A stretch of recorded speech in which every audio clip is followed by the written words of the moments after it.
to whisper unknown. She hears the fall leaves like some memory. She opens up her eyes and smiles.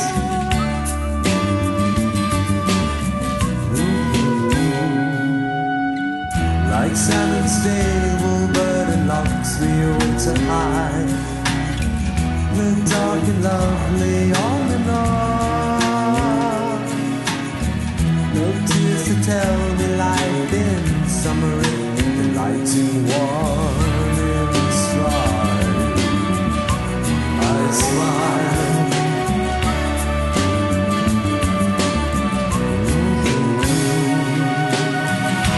Take the hand that leads you, babe. Look into my heart. The nails precede the bleeding. Standing here will just tear us apart.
to live in your house, oh Lord, to dine at table with my King. Let your words be the food I eat, the food I eat.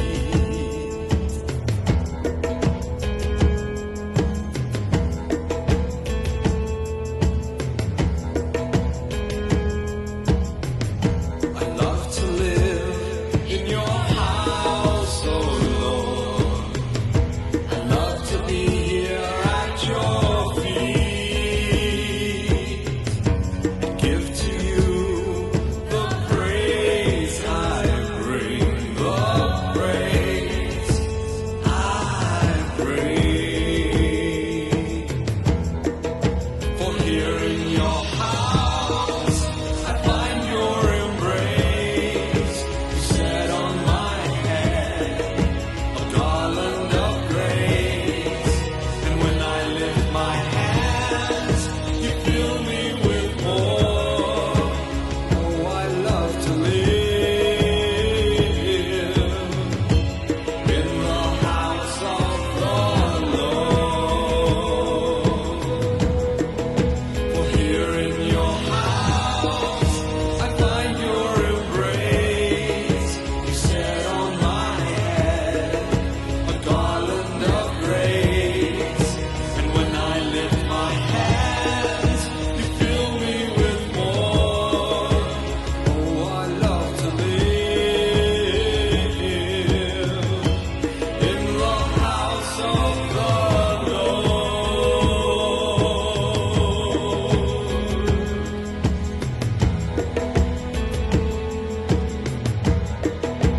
Oh, I love to live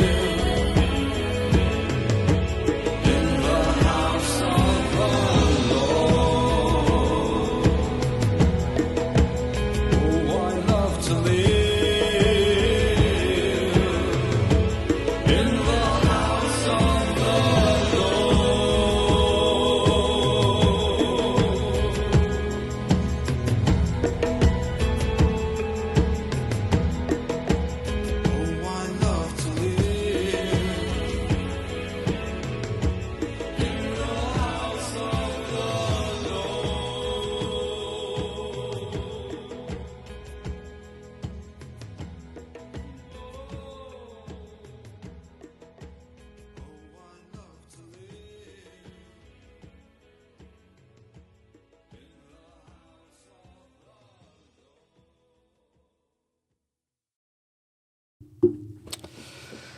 Hello, hello, hello. I'm not muted, so you should be able to hear and see me in all this Technicolor glory. So we are going to start session 10. We are in chapter 5, starting with verse 22. We're going to do 10 verses. This is the wives and husbands section. I think it's interesting that there was a whole bunch of chatter on band regarding this particular chapter. Not quite sure why. Lots of chatter from the ladies. Anyway, so this is probably going to be an interesting session. Okay, so let me do this. Oh my gosh, let's go. That. Oh, that didn't work. Help me, anybody. Where's everybody at? Oh, look at that. Okay, and then I'm going to do this. I got all these things I got to touch. And then I got to turn this on. Woohoo! I just wish I had one. I could just push one button to do all that, but I can't. But, so, yeah. Yeah. Uh-oh. Christy, you look like you got stuff to say. No? Okay. I love this. I just got a little message that said my internet is unstable. How is that even possible? Anyway, I love the fact that we're trying to do stuff like this and We have internet gremlins everywhere. Okay. Father, I ask for your spirit of wisdom and revelation, and show us what you want us to understand tonight with this part of chapter 5 of Ephesians. All right? Everybody okay? We all good? All right, here we go. All right, here we go. All right, I opted not to have slides this evening just so that we could actually, anyway, I just opted not to do that. So here we go. Chapter 5, Wives and Husbands. The unmarried apostle to the Gentile, Paul of Tarsus, will be talking to us about wives and husbands. Okay, here we go. And I trust all of you got your download. I put it up early. No, I actually didn't put it up early. I've been pretty much regularly putting them up on Sunday. So all of you, whatever. Here we go. Wives. Wives, are you listening? I'm just kidding. Submit to your own husbands as to the Lord. Okay, there shouldn't be any problem with this. Paul is saying that you should submit to your own husbands as you submit to the Lord. All right, let's see where he's going with this. All right, Genesis 3:16. I know Denise said something about this in Ben, and then I asked, well, what is it supposed to say? And I never got an answer. So, okay. Oh, sorry. No, that's I all didn't right. see that. That's okay. Now you're here on Zoom, like you're normally not on Zoom, so you'll be able to actually answer that question maybe tonight if you're comfortable doing so. All right, here we go. Sure. Awesome. To the woman, he said, now he's talking, God said to the woman, he basically has a breakdown. He starts with the serpent, and he tells the serpent a thing or two. And then he goes to the woman, and he says, I will surely multiply your pain in childbearing. This suggests that there was some pain prior to the fall.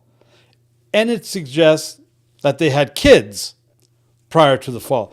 I believe that we don't know how long they were in the garden before this incident. We don't know how long they were in the garden. We know that humans still have 9 months to be born in. So if they were there for 100 years, you can have some children in that time period. So, because everyone's like, oh, well, where did Cain find a wife? Because they don't know how to read the Bible. Or they just go, oh, the Bible only said A, B, and C. So that's as far as we can go. I think that's a little silly.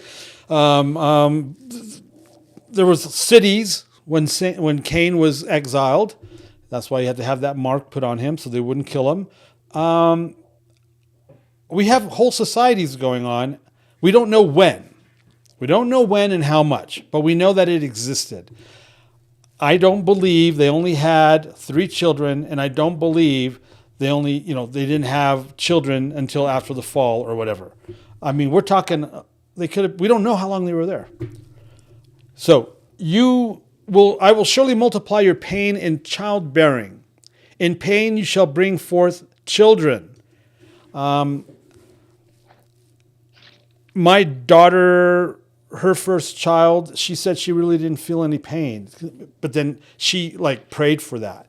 When she got pregnant, she prayed and fasted. She's like, look, if I'm like a believer, if I'm doing this God thing, I should be able to tap into on earth as it is in heaven. I shouldn't necessarily be subjected to this curse, because this is a curse.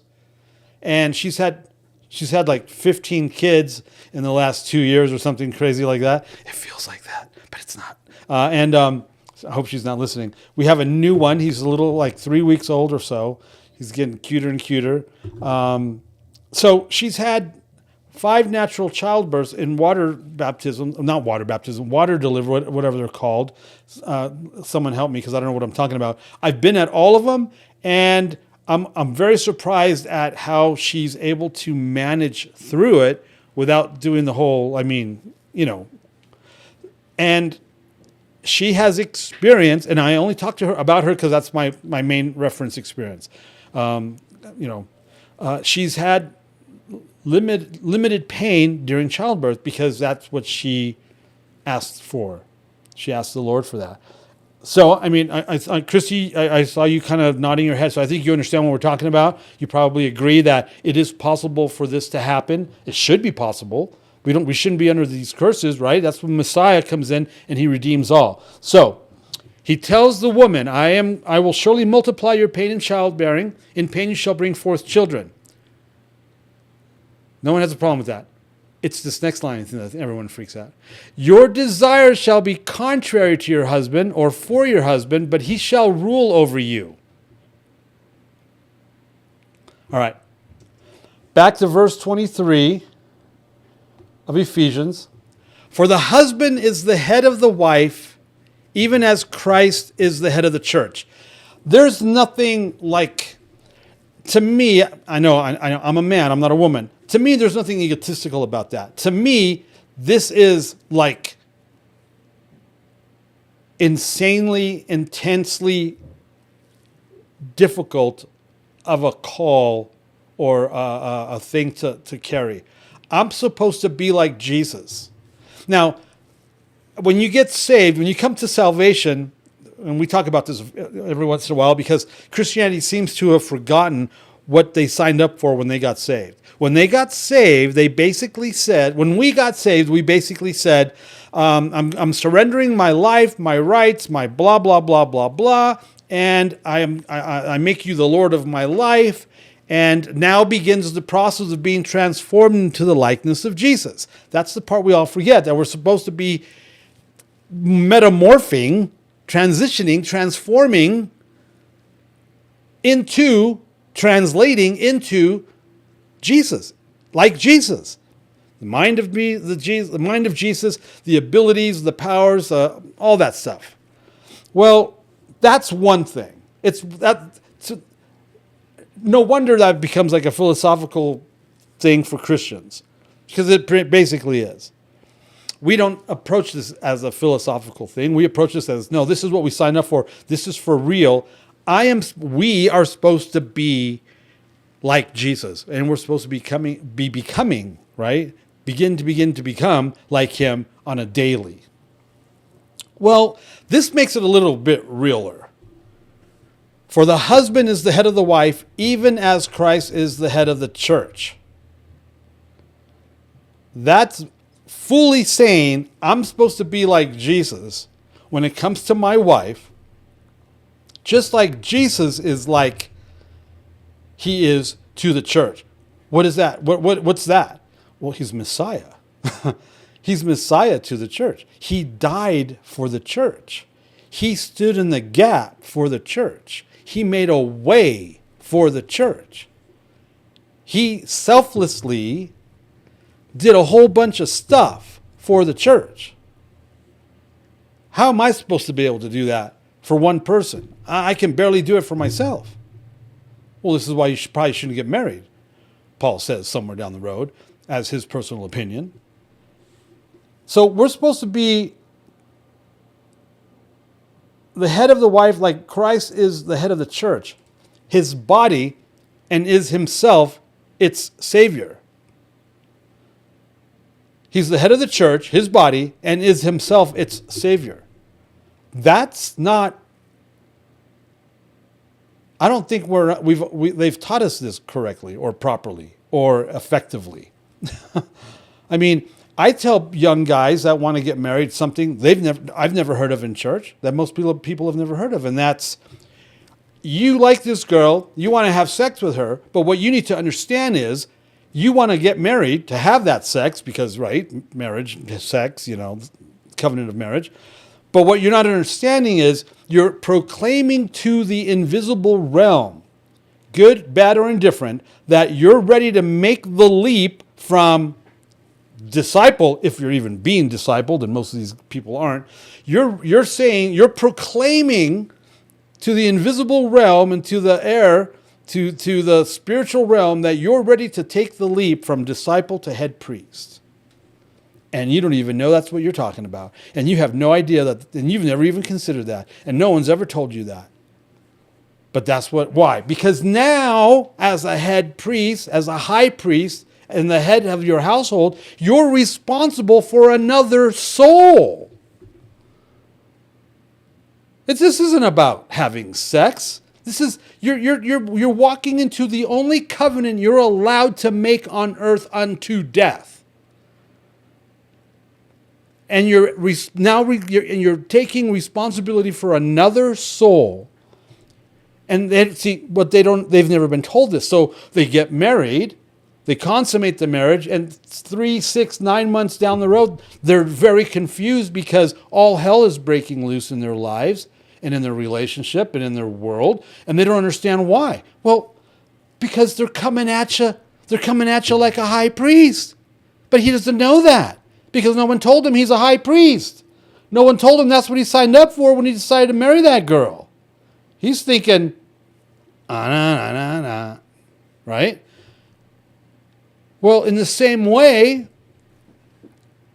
we're supposed not. So it's even worse than that. I'm supposed to be Messiah to my wife.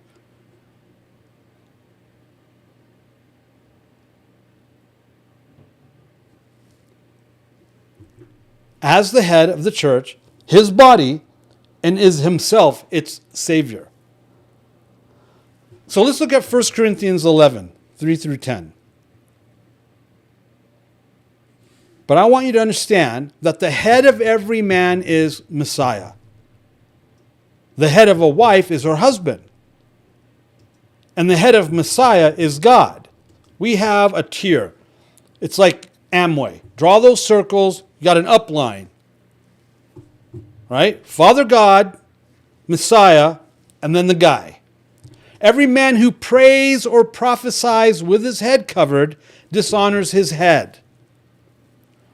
This isn't what that means. I mean, that's right. That's not what that means. I almost said I was a Rasta. Oh, how weird was that? I used to have dreadlocks. We wear a lot of headgear when you have dreadlocks. You wear tams, right? Those knitted caps, right? To hide your dreads or to grow them and all that. That's not what that's talking about, because that's not a spiritual head covering. If for every man who prays or prophesies with his head covered dishonors his head. And that's also, I don't think he's also not talking about a kippah, a prayer shawl, a talit, because, okay. But every wife who prays or prophesies with her head uncovered dishonors her head. Are we talking about her physical head or her head? Her authority, probably both. Since it is the same as if her head were shaven. Who's got Deuteronomy 21? Awesome.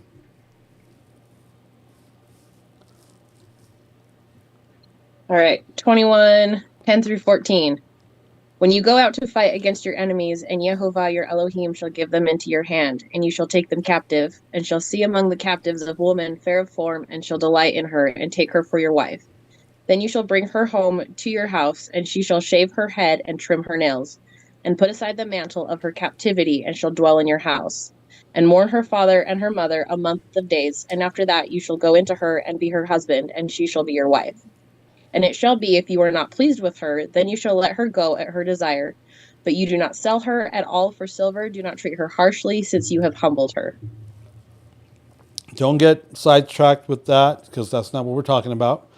I just wanted to use, the reason why I brought it up is because that's the rule, or that's discussing the shaving of the head. I just didn't want someone to think, we're just throwing it out there nilly-willy. All right? So when a woman who prays or prophesies without her head covered dishonors her head, since it is the same as if her head were shaven. Because, right, she was a slave. If she's being selected for marriage, she had to shave, right? So it's a ritual piece. For if a wife will not cover her head, then she should cut her hair short. Again, as we'll see, we're talking physically as well as spiritually. But since it is disgraceful for a wife to cut off her hair or shave her head, right, because that's not the point he's making, let her cover her head. And we'll get to that in a second. For a man ought not to cover his head, since he is the image and glory of God. You can't argue with that. It's in Genesis. But woman is the glory of man. She was made for the man. Who's got Proverbs 12:4? I do. An excellent wife is the crown of her husband. She who brings shame is like rottenness in bones. Awesome. We're talking about just bringing other stuff into it. For man was not made from woman, but woman from man. Neither was man created for woman, but woman for man. That is why a wife ought to have a symbol of authority on her head, which now took it into a different realm than just a piece of cloth. Here's what we teach at Chameleon Church regarding this. We know, simply because of the biblical text, that a woman's covering begins with her father, then her husband. But if she has neither a husband or a father, she could also then be covered by a spiritual leader. Most people will say pastor, right? If you're not married, if you don't have a father, and you don't have a spiritual covering, then you should be wearing a head covering. You should be wearing a physical covering over your head. That's what we teach. And that's in agreement with New Testament teaching.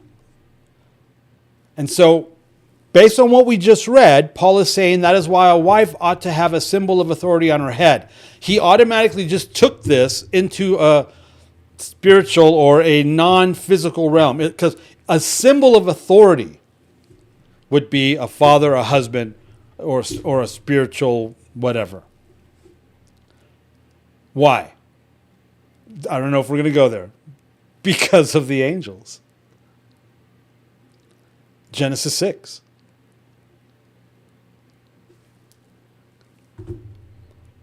Paul knew about this. Paul talks about this somewhere else, other places. Peter brings it up. Jude talks about it. The women were not covered. The watchers were able to select women and have sexual intercourse with them. They weren't protected from the angels. They weren't protected from the watchers. Incubus. We can go on, and this can get really nitty gritty. We don't have to, but it can. But there's a reason why a woman needs to have a symbol of authority, a father or a husband. You need to be covered because they're going to come after you. And the reason why they come after you is because your birth canal process deal is a portal.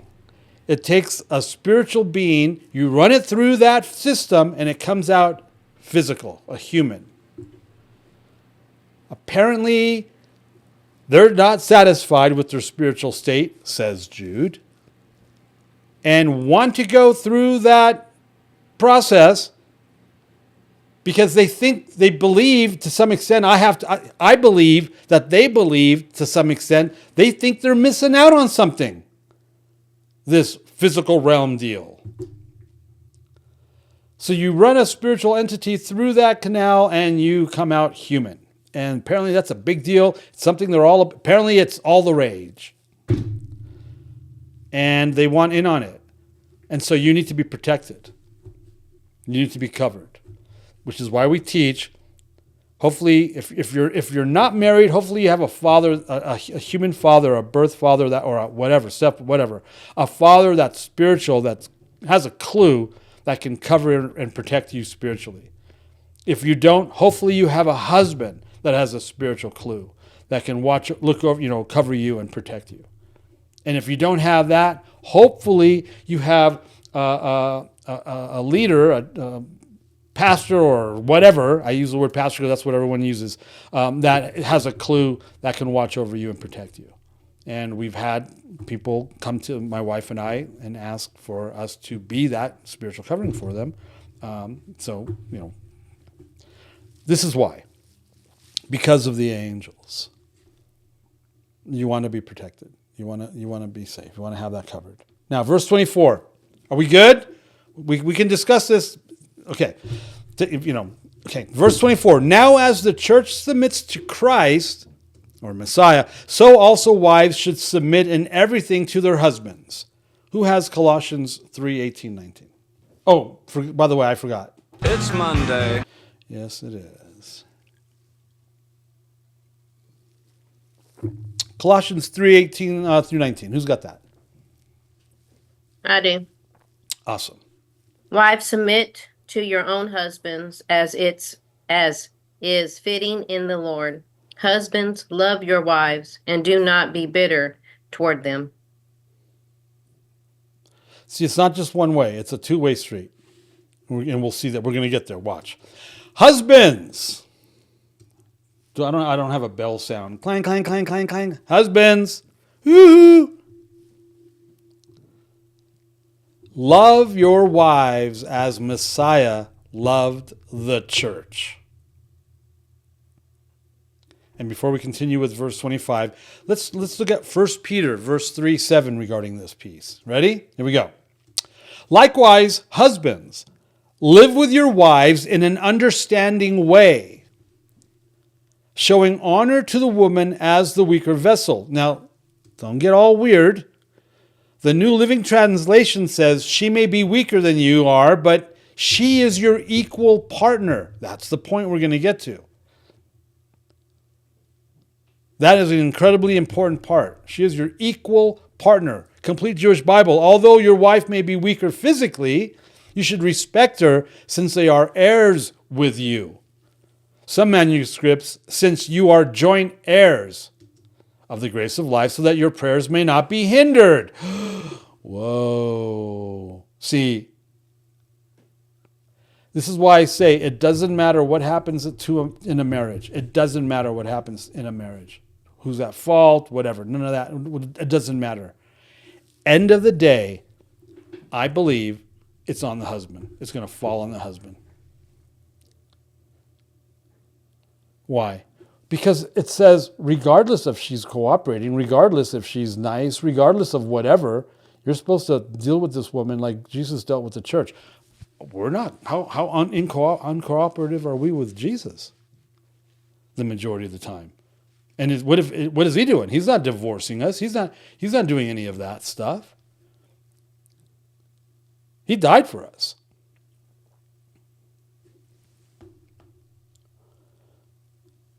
And loved us to the point of giving us his life. That's the point here that Paul's making. This is the level that we're supposed to be functioning as men, as husbands, when it comes to our wives.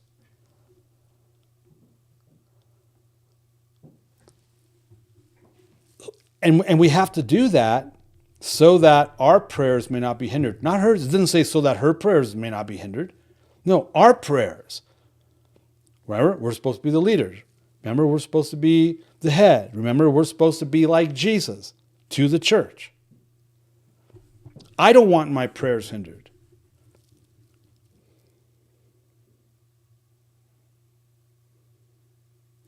Christina and I are going to, next May, this coming May, I think is our 40th year of living together. I haven't been this guy for 40 years. I don't know how many of those years I've been this guy. I'm not going to ask her. but you see what I'm saying?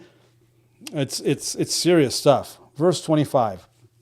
Husbands, love your wives as Messiah loved the church and gave himself up for her. I don't think that's fair. How fair is that? I'm supposed to give up my life, my dreams, my kuros. That's what Jesus did. He didn't live this life for himself. He had one focus, and that was to die for us.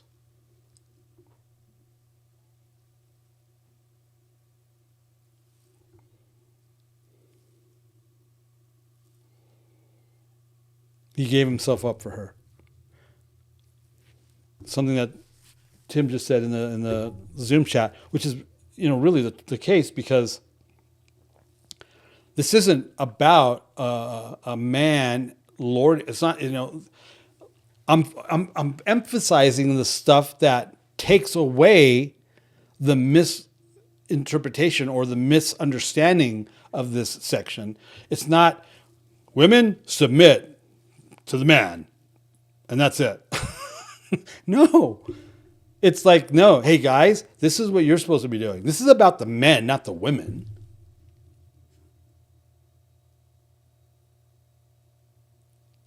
All right, let me just repeat what it is that we as guys are supposed to be doing.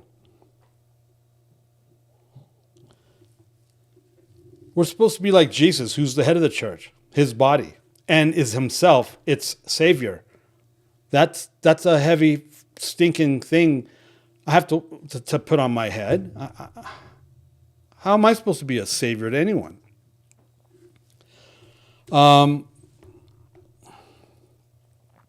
Then we go down over here.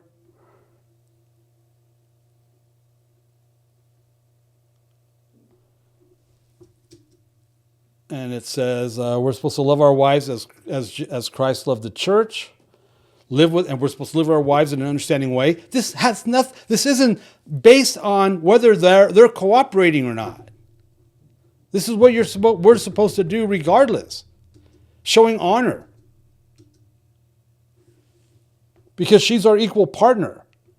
We might have to, support her and, lift her up and do those things because she's the quote weaker or whatever you want to, That's not we're supposed to be their helpmate because they're our joint heir. They're our partner in this. And we want to do these things, and we have to do these things so that our prayers may not be hindered. See, this is more about us than you. We're supposed to love you, our wives, as Christ loved the church, as Messiah loved the church and gave himself up for her. There's nothing egotistical or chauvinistic about that. It's the exact opposite. That he might sanctify her. What the freaking hell? Christianity teaches us that we can't even sanctify ourselves, let alone how am I going to sanctify my wife? It gets worse. That he might sanctify her, having cleansed her by the washing of water with the word. I have failed.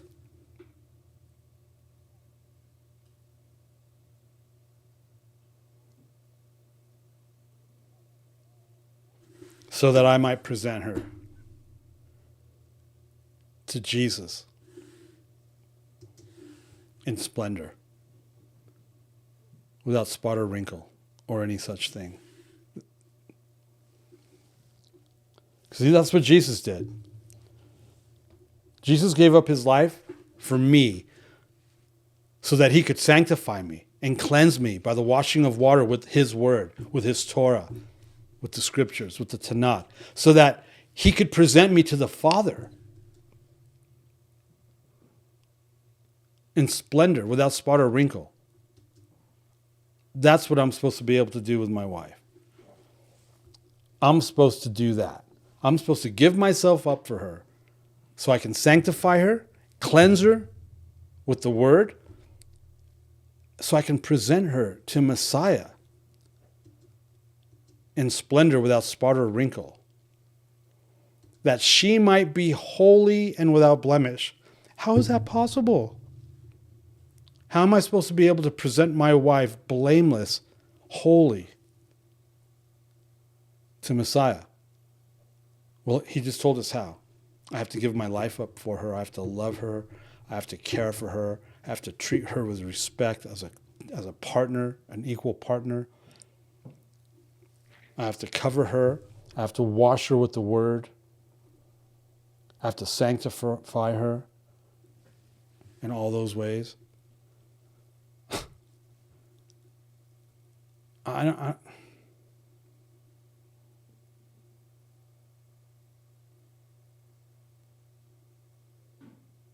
suck at this. Let me just say that. So who's got Song of Solomon 4:7?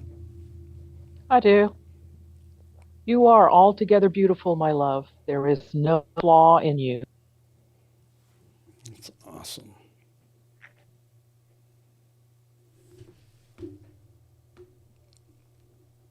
In the same way, husbands should love their wives as their own bodies. He who loves his wife loves himself. I sang in a band, I love myself a lot.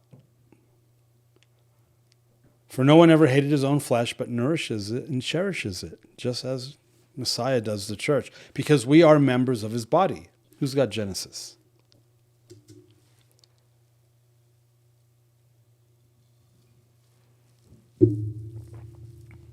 Anyone got I've got it. Genesis? Yeah. Genesis 2:23. 23. Okay. And the man said, "This is now bone of my bones and flesh of my flesh. This one is called woman because she was taken out of man." Verse 31, therefore a man shall leave his father and mother and hold fast to his wife, and the two shall become one flesh. That's cited from Genesis 2:24. Jesus talks about it in Matthew 19:5 and Mark 10:7 and 8. You guys want to read those?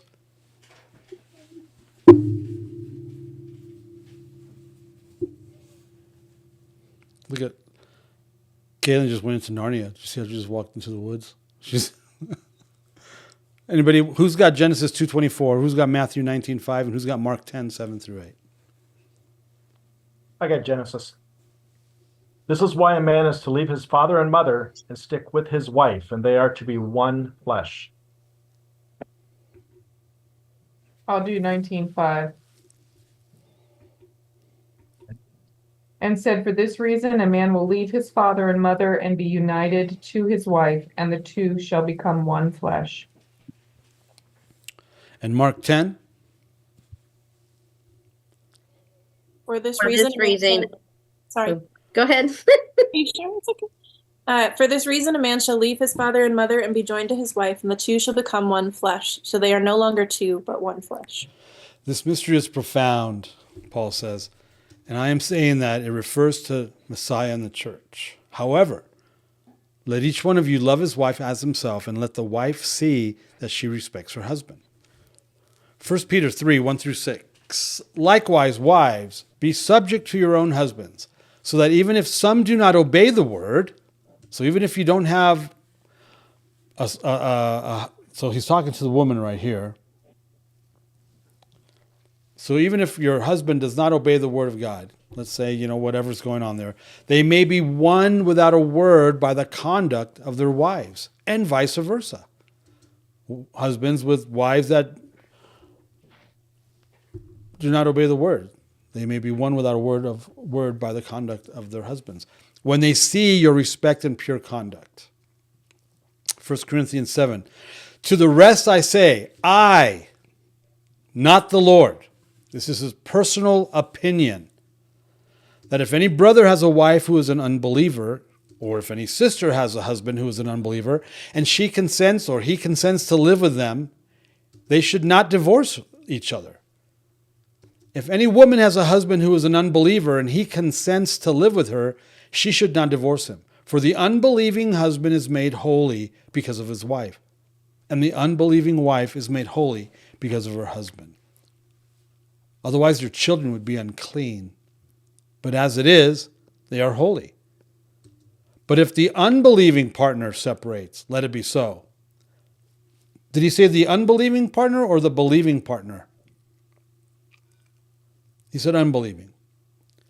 That strongly suggests that the believing partner should stick around. In such cases, a brother or sister is not enslaved. God has called you to peace. For how do you know, wife, whether you will save your husband? Or how do you know, husband, whether you will save your wife? Continuing, do not let your adorning be external, and braiding of hair and the putting on of gold jewelry, we're back to Peter, or the clothing you wear, but let your adorning be the hidden person of the heart with the imperishable beauty of a gentle and quiet spirit, which in God's sight is very precious. For this is how the holy women who hoped in God used to adorn themselves, by submitting to their own husbands, as Sarah obeyed Abraham, calling him Lord. And you are her children, if you do good and do not fear anything that is frightening. I like that. Do not fear anything that is frightening. Who's got Proverbs 3:21 through 26?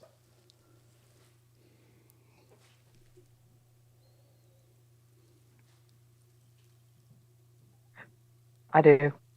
My son, do not lose sight of these.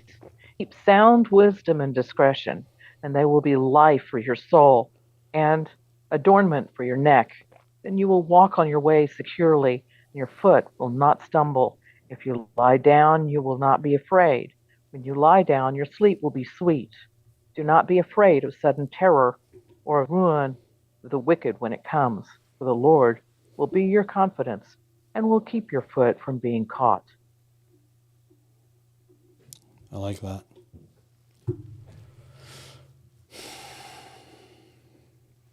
That's the end of it, right? Yes. Yeah.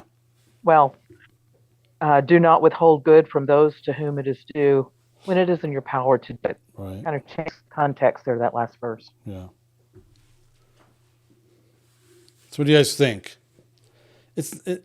Hopefully I was able to dispel some goofy teaching on this. I think this is one of the goofiest things that can be taught. And Well, I can witness for certain 0 male units of the species ever been taught this. In my experience, I have been absolutely the misogynistic receipt of every single male unit ever in my life, up to and including my father, my mother's father, and so forth, yeah. because of error in teaching. I think it's insane. Yeah. I mean, again, that's the enemy's job, is to pervert and twist and, do everything he can to rob, steal, destroy, and kill, and just make a mess of things. The amount of responsibility that lies on the man based on this is heavy. And I apologize for those men in your life, Denise, for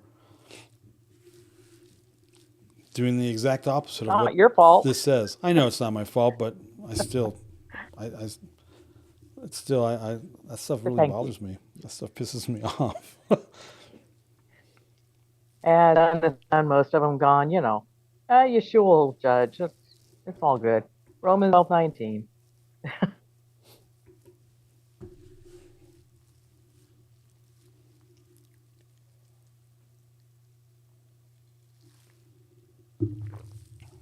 Anyone else? This is open forum. You guys, somebody needs to go find where Frank is. Hey, Alan, this might Yes, and sir. this is probably a basic question, and I think I understand most of it, but can we just hit on for a second the covering? Mm-hmm. And I think for the most part, I understand the men's side of it, and I understand. It sounds weird from a spiritual aspect, the women's side of it, but obviously, someone wearing a hat is not considered a covering necessarily. Mm-hmm. I'm just trying to sort that out, I guess. Just, I'm thinking maybe when a woman puts on a head covering, that she's putting it on knowing that she's putting it on for that very reason. If she doesn't have a father or a husband, or that actually have a shawl that they actually pull over their head when they pray, type of thing. Some do, not everyone does, but some do. Right. It's the most basic example of this instruction is literally, like you see, we've all seen it. Someone having their head covered. We believe that it's a spiritual covering. Simply because of what the text says. So if you do have a covering such as a father or a husband, those are the two that are going to be the strongest ones. If you don't have those two, then you're going to want to be submitted or under some sort of spiritual authority, like people usually say a pastor or something. But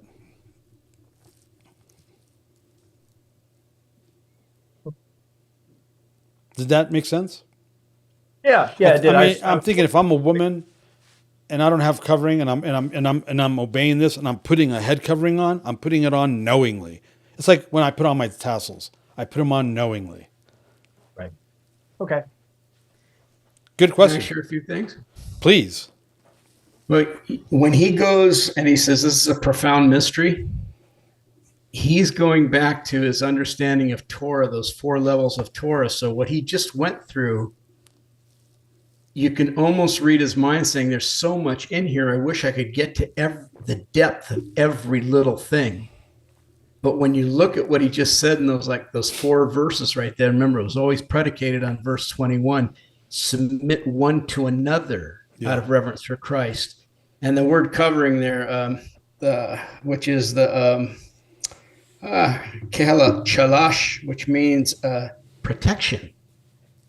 And in the understanding of the protection, like you said, from the angels and all those type of things, being a covering is more than just being a father and a husband or priest. It's taking action in faith. Yeah.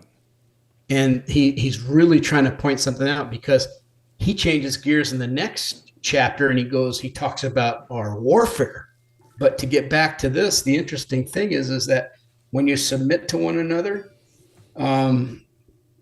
it comes, the Hebrew word, I'm trying to remember what it was. I think it was, bear with me one second. The understanding came from hupatasso, which means to get up underneath.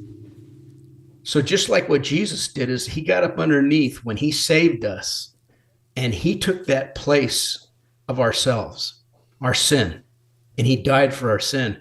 Well, Adam did the same thing. He could have said, get out of here, Eve. Take her away, Lord. Get me a new one. He didn't. There was something profound in that. And what the husband is supposed to do and what the wife is supposed to do, submitting therefore one to another, equal partners, we're supposed to cover one another in that place. That's what mutual submission is. Yeah, it's a linking shields thing. It's linking, and you get up underneath to support. That's what Jesus does for us every day. Yeah. That's what a husband and wife do with each other every day. That's what honor is. And so when we get to that part, I mean, you could mine this forever. This is one of those verses that you mine and you go, oh my gosh, I just learned this. Yeah. And I'm going, like this morning, I'm going, man, help me to be walking in the spirit to love Linda like I'm supposed to. Because 10 minutes later, I can forget it. That quick. I don't know. Are you guys like me? I don't know. It's so you ever bad. be like that? Yeah. And her the same way with me, believe me. She can kick my butt in 2 seconds. Yeah. So that one thing is to get up underneath. This is reverence for Christ. He will never let us down that way. He will always support us at our weakest point. Yeah. And can we do that? That takes a lifetime, and it takes walking, and it takes stumbling, and it takes getting back up and repenting. Yeah. So just a thought. Yeah. I've mentioned before, we've talked about it a little bit in various whatever platforms or whatever it is that we do here. What if come judgment day, it's time to be judged, and I'm standing before the Lord, and he goes, all right, it's your turn. And I walk up there, and he goes, have a seat.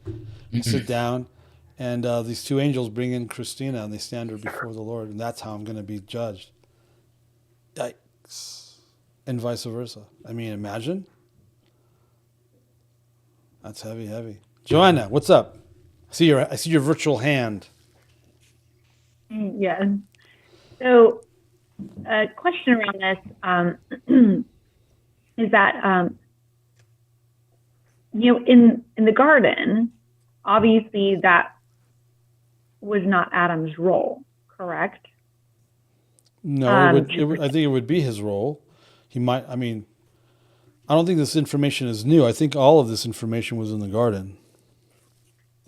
But so then, because it's only after the garden that it says,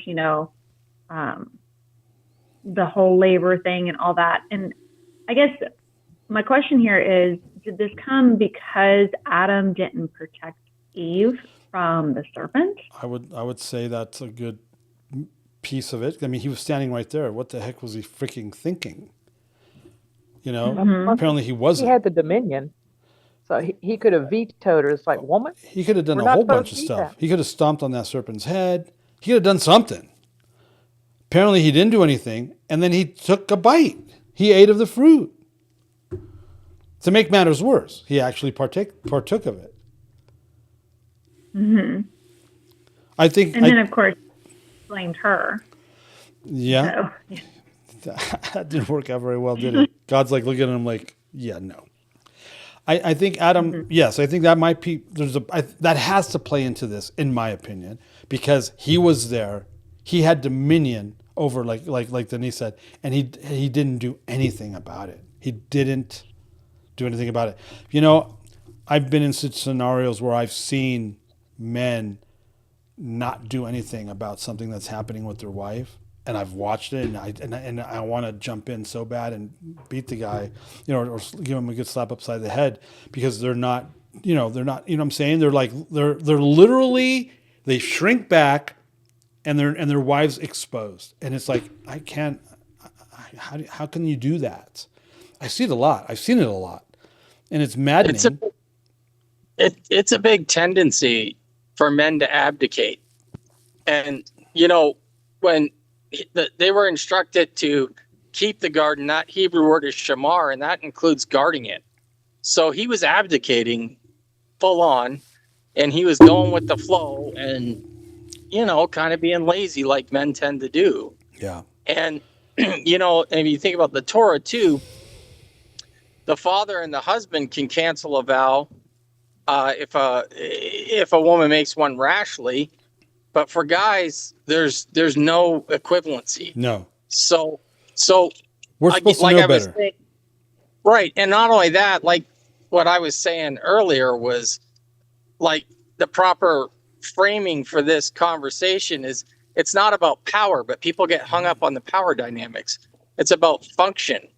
And, you know, if the man has to function as Yeshua, who came not to be served, but to serve, yeah, who, you know, made himself nothing, taking on the form of a servant, who sacrificially gives, you know, I totally agree with you. It's the heavier end of the stick, but it's a form of function, not of, you know, and I think for both the man and the woman coming to this passage, the question is, why wouldn't I want to submit?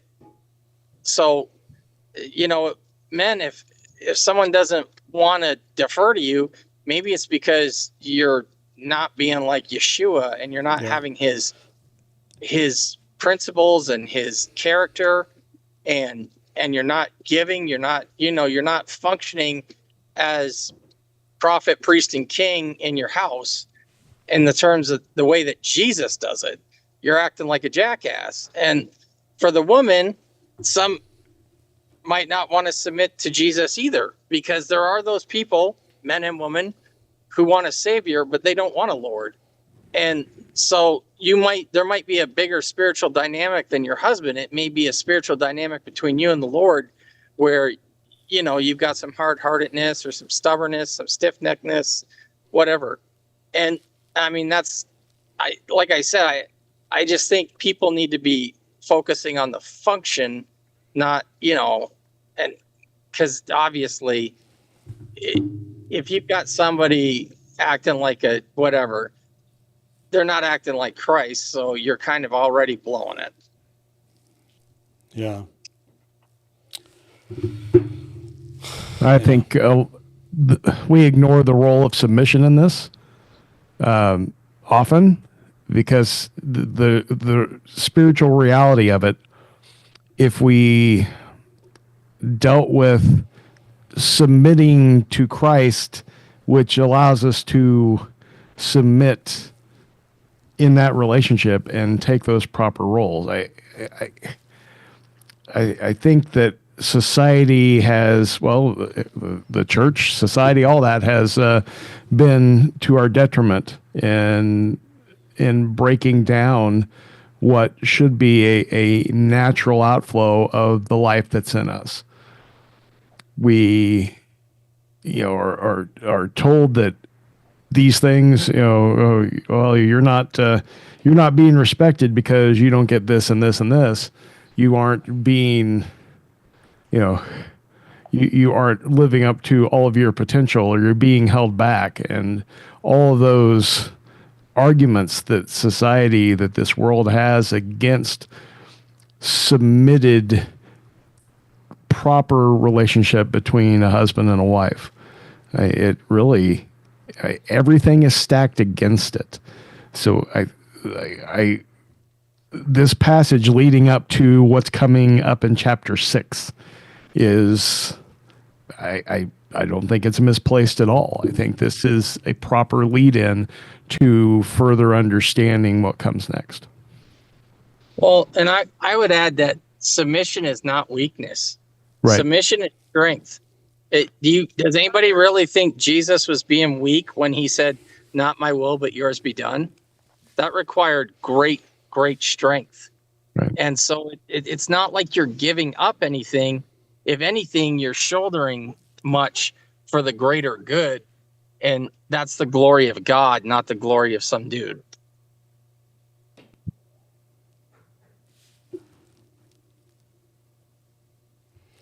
It's that hierarchy thing. Women, man, Jesus, God. We all answer to somebody. Right.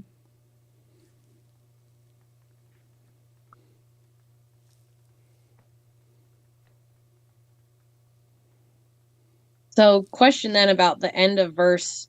Oh, 16. we're done. We're done tonight. Thank you. Good night. No, go ahead. Just that in my translation here, it says, "Your desire is for your husband, and he does rule over you." I know the wording is flipped just a little bit in every translation. Yeah. But with that, because I've so often heard that, just like, a little bit before, saying, "Oh, this is where, women birthing babies is going to be just awful and terrible." And so the way that you see it portrayed everywhere, that's just how it is, which I can say that's not always how it is from personal experience. And so then with where it says he's to rule over you, unfortunately, I've had that taken to mean, oh, see, ladies, your husband is just meant to be the one lording over you. And then they'll spin the submission part and say, yes, you can submit, and you're doing that in your strength, and that's good for you, without ever bringing into the conversation everything on the man side. So I'm just curious if you, and what Lenny thinks of this, is that ruling over? Is that part of the curse that God is professing on them? Is that like ruling over, like the heavy-handedness that we can see nowadays in broken relationships? Or was that God saying he's going to be the authority, tough luck? I'm going to suggest something that probably, I don't know if it's going to get me in trouble or not, but I think cultural life, marriage life, back then was different than I think maybe New Testament times. I mean, because Paul clearly says, treat her nicely, man. Don't be a jerk. How'd you like that, Cat? Yeah, well, and right? and I know that don't be a context, jerk. he's talking to treat her like a joint heir. Yeah. I'm sorry. What were you saying? Oh, just I know in context in Ephesians, he's speaking to a group where, yes, it was the norm for the woman to be on the same level as a household servant, right? Unless the man deemed her worthy of different behavior. Yeah, but I say that, but it's not. I don't think that's. I don't say that as a blanket statement. Here's why: Deborah.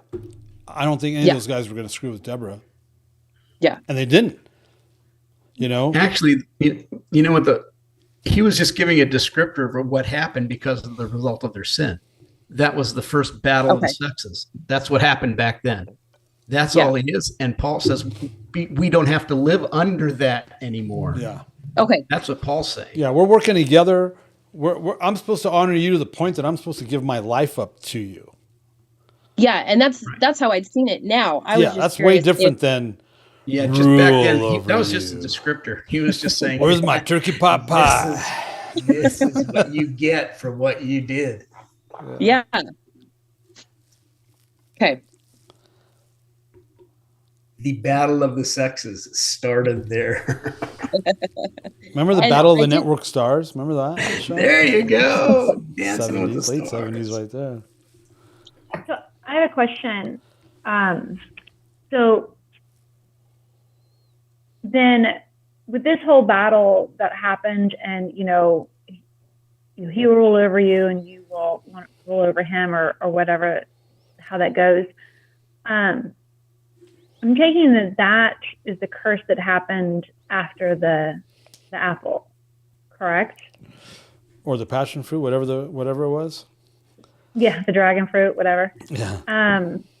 Yeah, this is right after that. I mean, this is he basically reprimands the serpent, the woman, and the man. But what I'm saying is that so before that, the woman didn't want to rule over him, or before that, right? If they were in paradise, before that, everything was freaking amazing, awesome, and in harmony, perfect harmony. Because God said everything's good, it's good, But it couldn't have been in harmony, and the reason I'm saying this is because if it was in perfect harmony, then why was Adam being lazy? It doesn't mean it wasn't in perfect harmony. He just didn't do what he was supposed to do. I mean, that's a hard one. That's a great question, but it's a hard one because we have to remember at this point, they weren't humans like you and I. They were immortals. But he was human enough to blow it, apparently. Because he's standing. First of all, they're too close to the freaking tree. Mm-hmm. Right? The serpent starts to have a conversation with Eve. He didn't interrupt. He didn't go, "Excuse me." He didn't do any of that. The conversation, there's like apocrypha books that suggest this happened. It was a 45-minute thing. What we're talking about here. It took less than an hour for this to happen. He didn't do anything. He didn't interact. He didn't interject. He didn't say no. I mean, I'm walking in the mall with my wife and there's some goofy thing going on. I get between my wife and the goofy thing.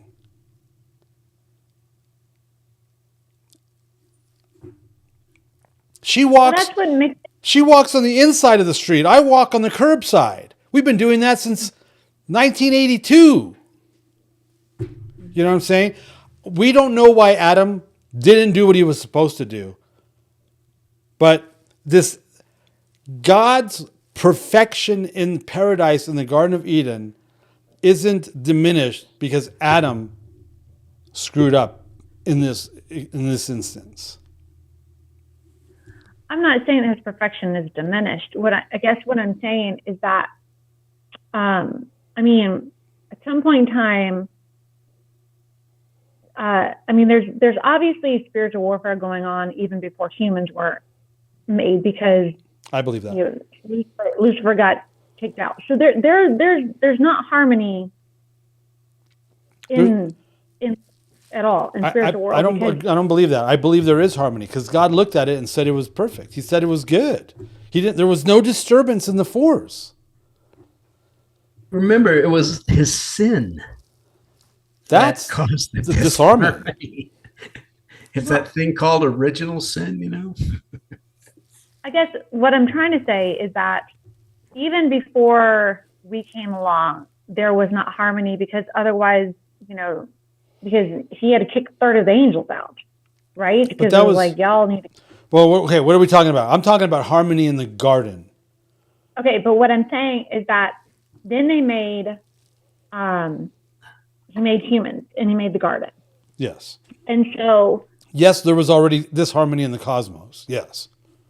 Correct. So what I'm trying to sit here and think is that did Adam and Eve see the disharmony in the cosmos and be like, well, maybe this apple will make it better? That we don't know. Okay, so that's I'm just trying to like. The text doesn't There was say. obviously they were thinking like this apple looks good because they got close to it. I And I'm guarantee just you. trying to- I guarantee you, if you please don't do this, any of you. But I'm sure if you go looking on the web, someone will come up with something to answer that and say something contrary to what we just said. But the biblical text doesn't say anything about that. Mm-hmm. That didn't really pop up until the days of Jared with the Watchers. That's when that's when that fourth wall, the movie, that term fourth wall. Who doesn't know what fourth wall means? All right, you're watching a movie, right? And the actor looks at the camera. He just broke the fourth wall. He just broke that wall. He's now talking. Now he's looking at you. Now he's dealing with you, not the reality of the film. That's breaking the fourth wall. That didn't necessarily happen until the days of Jared, when the Watchers came down on Mount Hermon. I mean, the serpent. No, you know what? The serpent is a breaking of the fourth wall, technically. Well, think about it like this: what was God's command to Adam? Which Do one? not eat the fruit. Fruitful and multiply. That the first commandment was be fruitful, multiply, fill the earth, and subdue it. So he should have crushed the freaking snake's head right at that point. Right. So he was deciding not to follow through with his authority to deal with the serpent, and gave it up. Yep. Right. So I have another point too. Okay. With Eve could have simply, if she had been instructed from Adam, we do not eat the fruit from this tree, and the serpent came up to her and said anything, she could have cut him off cell and said, commandment is do not eat. Period. Change the story. Talk to the She held talk to the hand. conversation with the dude. She could have done that too, yeah, because she knew the instruction. Yeah. Well, so here's an interesting thing about the transaction. Somebody added something in that communication of the serpent, because it was do not eat of it or touch it lest we die. Yep. She changed it and added to it. Yep. So does that mean that Adam did that? Does that mean that Eve did that? I don't know. There's something that's one of those questions that I would love to delve into in the eternal to understand what the dynamics were of that moment. You know how people say, if you could go back in Bible times, where would you want to go? That's not the one I want to ever see. No. I never want to see what happened there at the tree. Could there be possibly something controlling the both of them? Like, say the serpent had some kind of a control, therefore I don't know. I'm just, I'm hearing y'all talking, I'm just wondering. Yeah, I don't know that there was any control there, because that's one of the elements that God imbued man with was the ability to. Go ahead, Alan. My first clue is the serpent is walking upright and talking. Right. There's something wrong there. That's one of those Hebrew things, right? So what? Yeah, was it serpent like snake, like, slithered thingy, or like was it serpent like right. cherubim? I think it defines it as a serpent snake, but it was walking upright and talking. We got a problem now. Yeah. Who likes puppets? You like puppets? But the serpent wasn't told he was gonna be on his belly until after the conversation. True. Right. So he might have had legs. So you might have it might have been looking like a dragon or something. Who the heck knows? Well, the way it was okay. It talked. Let's start. And it reasoned. It talked and reasoned. Yes. Balaam funky. Oh man. Yeah. And go ahead. Adam should have known that what was going on was not a proper order. Yeah, he should have known better. No, he knew better. He just didn't do anything about it. Yeah, he just didn't do better. So I freaked out a little bit when I found out when I realized that he was actually standing next to her during this process. That kind of freaked me out a little bit. It's like, oh my gosh. He didn't just stumble upon her after the fact.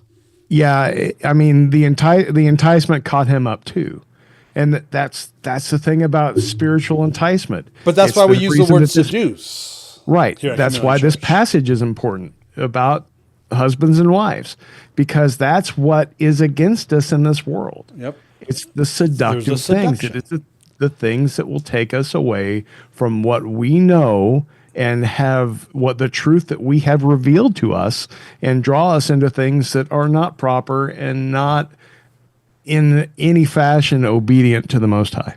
It's a spiritual seduction, which makes it even worse. Right.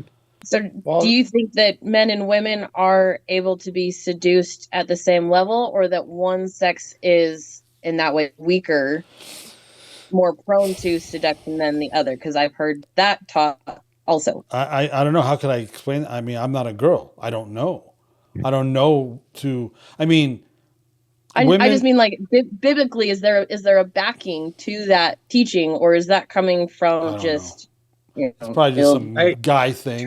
Men? I think. I mean, girls can have issues with porn and infidelity, just like a guy, apparently, right? So it's not like it's easier for us to fall in that than you. I think it's more intense, but isn't it more intense because women are all about emotion? There's got to be that going on, and that's where a man doesn't need emotion. I think there's general principles that, even in the garden, that we should pay attention to. Of course, I think different things appeal to different people in different ways, but there's some really universal things going on. And one thing is, how did they get there? It's an excellent point that you brought up.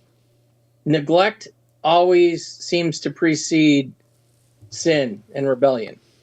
You start getting cocky, you start getting comfortable, pride comes in, you're getting a little too close to the tree, and if you ever dissect your sin, you need to go all the way back and see what led you to that point. And you will see, I guarantee you, because pride is the root of all sin, you will see that, there was some neglect, there was some abdication, there was some casualness that got you to that geographic space, whether that or head space. And then I think the other thing is too, and this is just general, and I tend to piss people off when I say this, but anyways, there is fundamental differences between men and women. And it's true of both sexes, but it's really true of men, because I have a lot of experience in dealing with angry men and male anger, not just in myself, but in corrections. And a lot of the source of male anger starts at disrespect. Some people will say you'd see domestic violence situations. Oh, why does she stay in that situation? It's because she can see the promise of love, or she can see promise. And men will, this is going to be brutal, but I'm just going to say it. Men would rather be respected than loved, and women would rather be loved than respected. So women will put up with a lot of disrespect and in the hopes of love, whereas men, you start disrespecting them and it's on like Donkey Kong. And I think that's kind of, because you think about it, all the trash talking and everything, the enemy knows how to push our buttons. So I think there is different elements and different ways that they move. Not that it's exclusive to one sex or the other, but there's definitely overwhelming tendencies, like the man's tendency to abdicate, the woman's tendency to take initiative. There's generalities there that I think are smart to keep in mind. And just like the oral law, they add it to the Torah. They add it to God's commandment, even in the garden.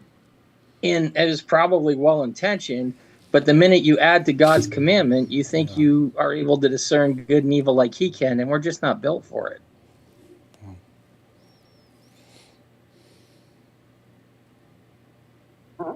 Tim, that's one thing that I saw. Can you guys hear me okay? Yeah. That's one thing that I saw when I read this book through, and I haven't read Ephesians in a long time, was that it was almost Paul was doing some marriage counseling. Like, women, stop hurting your husband by disrespecting him. And, we're supposed to be an agent of healing, washing that water. Like, I saw a picture of, like, when Paul and Silas came out of the prison and the jailer washed his wounds out. That's what I saw with that word, the washing in the water of the woman, to be the man being called to be a healing agent through the Spirit to her. And we just got to stop hurting each other. And it's that deep way that, like you said, disrespect is very, very wounding to a man, and vice versa. Yeah.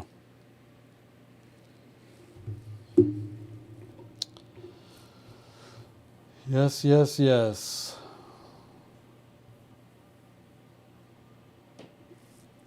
So I have a quick question then.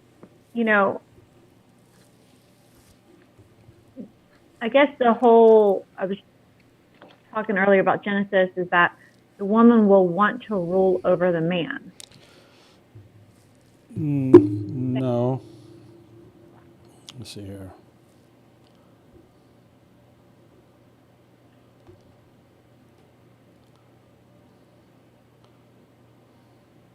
Your desire shall be contrary to your husband, but he shall rule over you. Okay. Well, That's erroneous, though. that talks about how a woman wants to rule over, or be over the man, but he'll rule over her. Anyways, so then yours just says contrary to his. Yeah, I use the English Standard. Okay. Yeah, that's what I was getting to on band. The English Standard says contrary, but all of the others, the Geneva Bible, even the NIV, Hebrew, Greek, the Hebrew Interlinear, and the King James, and the Parallel Bible, which has New Revised Standard, Revised English, New American Bible, New Jerusalem Bible. I'll just pick Jerusalem Bible here. To the woman he said, I shall give you intense pain in childbearing. You will give birth to your children in pain. Your yearning will be for your husband, and he will dominate you. And all the others, you will be, let's see, your desire shall be for your husband. Well, that's not contrary to. Mm-hmm. I mean, I did really well all through school in English, and contrary to is in opposition to. Right. It is not subject. Subject is going underneath that person. You're willing to be subject to that person. So I'm not sure why the English Standard would say that. Yeah, that was some interesting interpretation in the translation.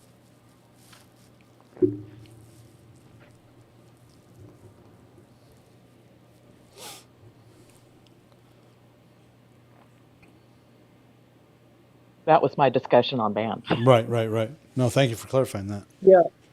The Hebrew for desire is tesu in the Hebrew, and it is translated in the Hebrew grammatical tools as desire, longing.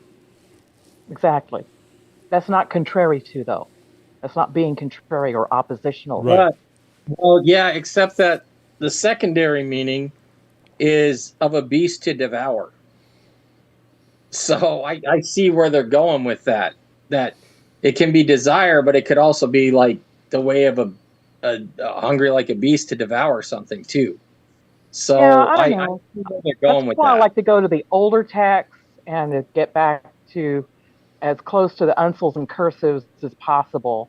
Go to the older texts and what's been, not just the ones latest. I mean, I already know that KJV is about 15% erroneous. Yeah. But most of it is pretty right on. So I would the suggest later ones, I look at them closely. Yeah, I would suggest that this is probably the only verse that's been maybe that polar opposite of what we're talking about. out of all these studies we've done for like 7 years. But yeah, no, I understand. I see both of what you guys are saying. Yeah.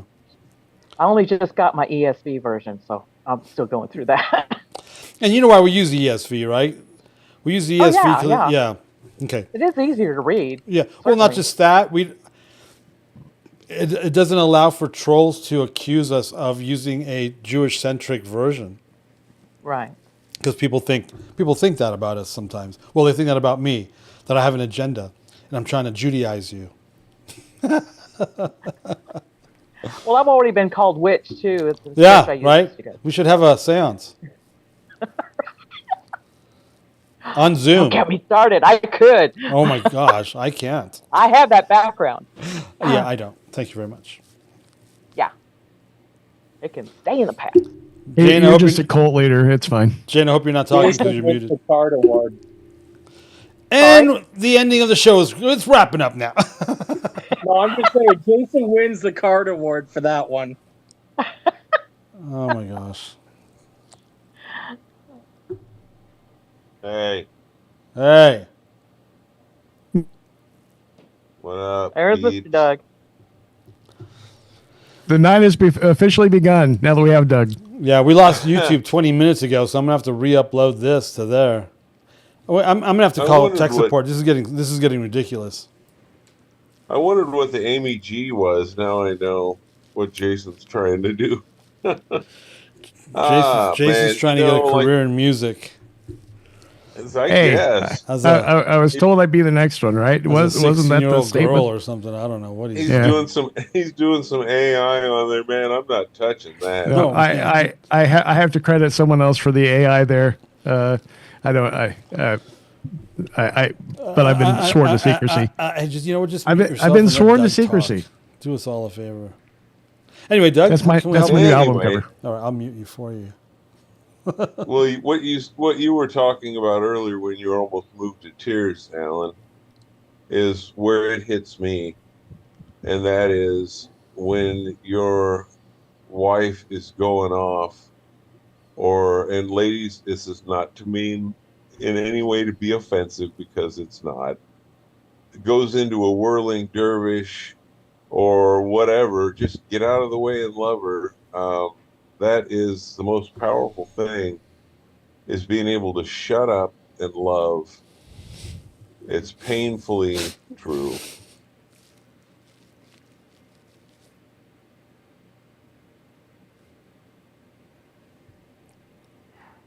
That's it. Doug, did you stop talking or did you get cut off? No, I stopped talking. I mean, it's just, that's where this hits me. It's not, and I think, like we've said here tonight, a lot of men go, "Oh, I'm the head. Look at me. Ho ho." Nah, you don't really understand what this is talking about, or you'd be really quiet. Yeah. You'd be trying to figure out how to live a celibate life. That's why Paul said, if you can do that, that's better. His own opinion. True. I'm like, yeah, Ain't gonna happen. not this boy.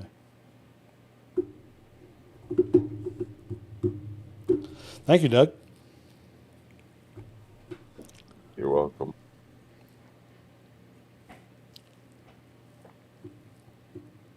I might be the head of the house, but she is the neck, and it just works well that way. I thought she was. Careful. It's a family show. I think that there's, probably something that all this is needs to be taught in the church, of course.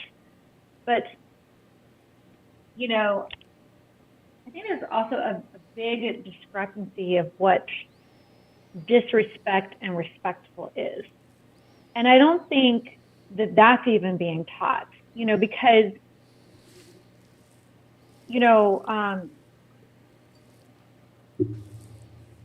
different people see things as respectful and disrespectful. You know what I'm saying? And you just watch, I grew up, in the 80s, in the early 90s, and you go from Leave It to Beaver to the Cosby shows and some other stuff, and how men were treated and what is respectful and disrespectful has changed. I mean, so it's but then, as a woman, you're like, what is respectful? What is disrespectful? What is, and then I don't even think men understand what is respectful and disrespectful. It's more emotional nowadays than anything. So, when guys, see that, well, respect your husband. Okay, like that can change just as much as a woman. Yeah. Changes her mind. You know what I mean? Yeah. So, When a man stopped wearing a suit and a hat, and the woman stopped bringing him a martini when he got home from work, everything went to crap. I agree with you. Did you? exactly. But I mean, other people have observed that in the 80s onwards, every sitcom, the man was the buffoon. Yeah. No, I'm talking. I went back to hats and suits and martinis at home. That's what I'm Yeah, saying. like Andy Griffith show. Got to go back that far. I don't know if they drank martinis when he got home from work in Mayberry. I'm talking Leave It to Beaver. I was going to say, I would have to drink martinis if B was around. That's what I was saying. Leave It to Beaver, and then you move forward to the one that Kirk Cameron was on, and Yeah. Bill Cosby, all that stuff, and Yeah. it started actually with oh gosh, I just forgot his I mean, Dick even Van Dyke Happy Show. Days had a clue.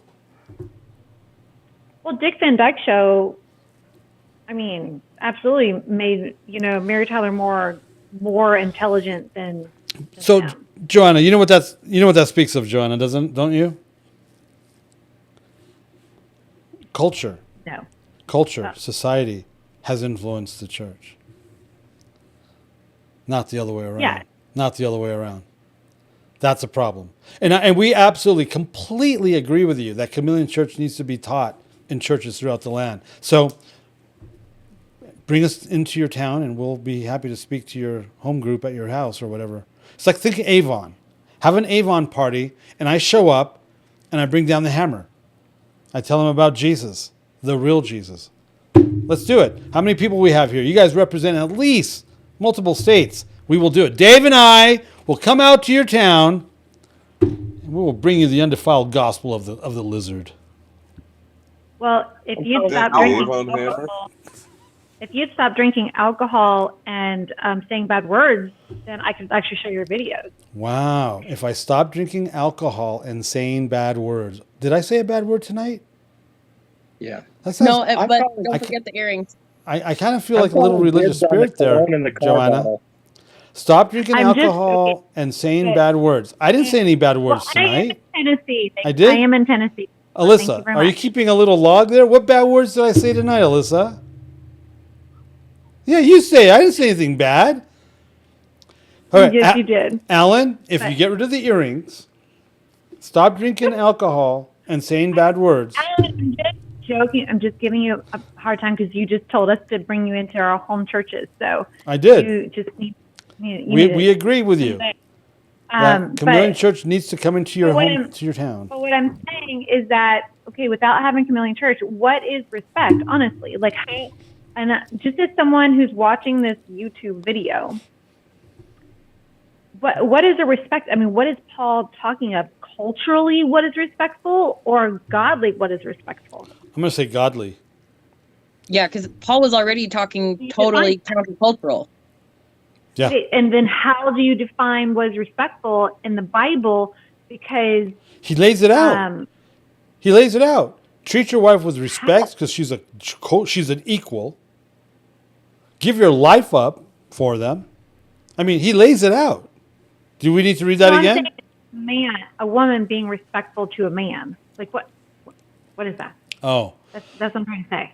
Trying to figure that out. You have that martini ready for when I get home and that turkey pot pie. And you have my boxer shorts ironed out on the bed when I get up for work in the morning. Oh, and Alyssa, freaking hell is not bad words. What the heck's wrong with you? I hope my wife's not watching. All right, so I don't iron. I So said boxer what- shorts. I have earrings. I said boxer shorts. Right. You don't Anyway. iron? Oh, no No. wonder. No.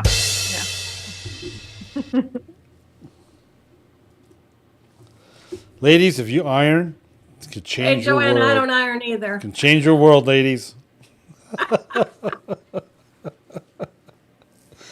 Oh my gosh. Well, you know what? Look it.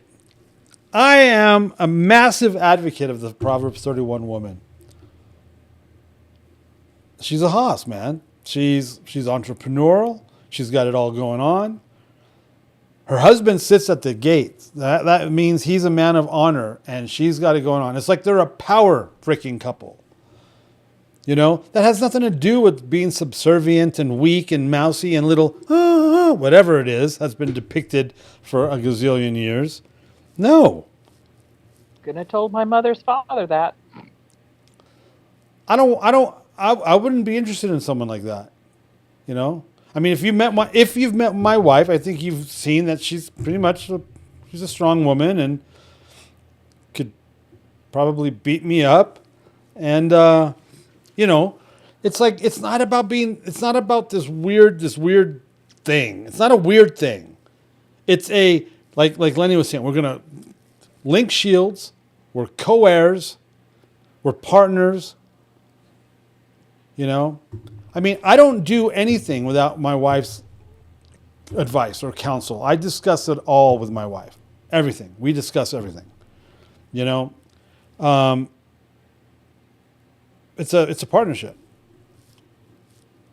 She has to then trust that I'm going to do the right thing or that I'm hearing from the Lord when it comes to decision making. And the only way that's going to happen is if I'm actually doing what I'm supposed to be doing in the Lord. It's a heavy responsibility on the guy. It's not like this. It's not a turkey pot pie martini thing. It's worse than that. I have to be like Jesus, and I have to present her to him holy, pure, spotless, without blemish. I'm not going to do that if I'm an a-hole. Can I say a-hole? Right? How are you going to be able to present your wife to the Father, blameless, spotless, whole, sound, spiritually, emotionally, and psychologically, if I'm a jerk? I don't think that's going to work out that way. So I have to be like Jesus. I like I said, I believe the failure or success of a marriage, regardless of what happens, is on the man. I believe that your marriage and your children are your first fruits. I believe these things. I've been saying this since my kids were itty bitty. I mean, Alyssa, you've known me for how long? I've been saying this forever.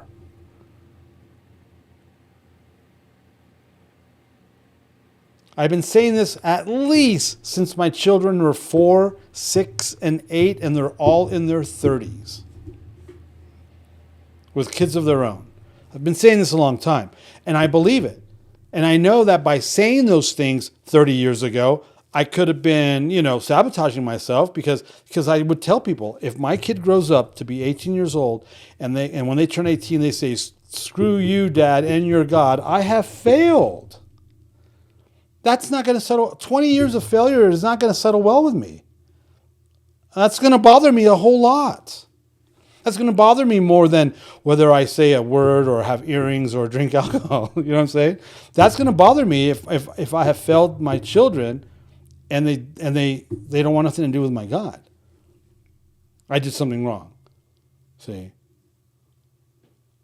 And this dynamic comes right before the part on children for a reason. Yeah. Yep.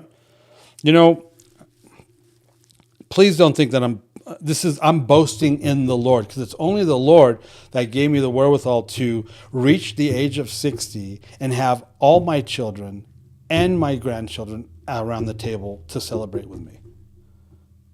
That's the Lord. I am boasting to the assembly about him. Not because, oh, I'm so cool. No. Because the Lord showed me how to do that. The Lord showed me what to do, and I did it. He's showing us all what to do. We need to do it. Men, this is how you need to treat your women. You know what? It's going to be a lot easier for your wife to submit to you if you're doing what Paul just said for you to do as a godly man and a godly husband.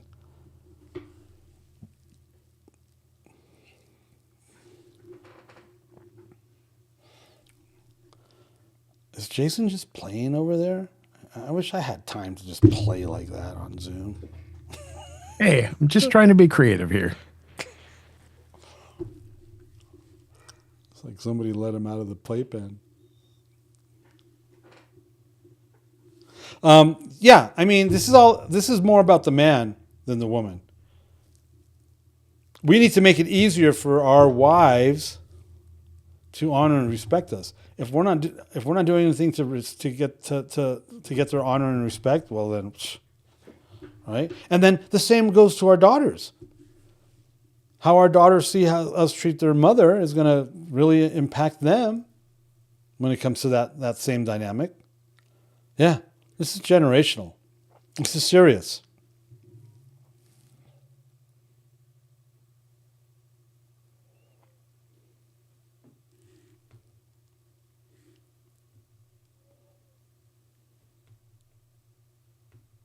I think too that when you lock shields with your spouse, your husband, your wife, you become an unstoppable force. You and Christina became an unstoppable force with your children and with your ministries and your life. And I can remember this is many, many years ago in my life, but my husband was going to his first big IEEE meeting with this 3,000 of your closest friends, and it's posh and all this stuff. And so we're all dressed up, and he's got his name tag on. I got mine on, and he's looking at all these people, and he's like, "What do I do?" And I said, "You walk up to him and you say, 'Hi, I'm Eric Gunther.' And you introduce yourself, they introduce yourself, start a conversation. He's a very conversational person. And I said, and if they don't want to talk to you, I said, move on to the next one. And that's how, his whole kind of career started.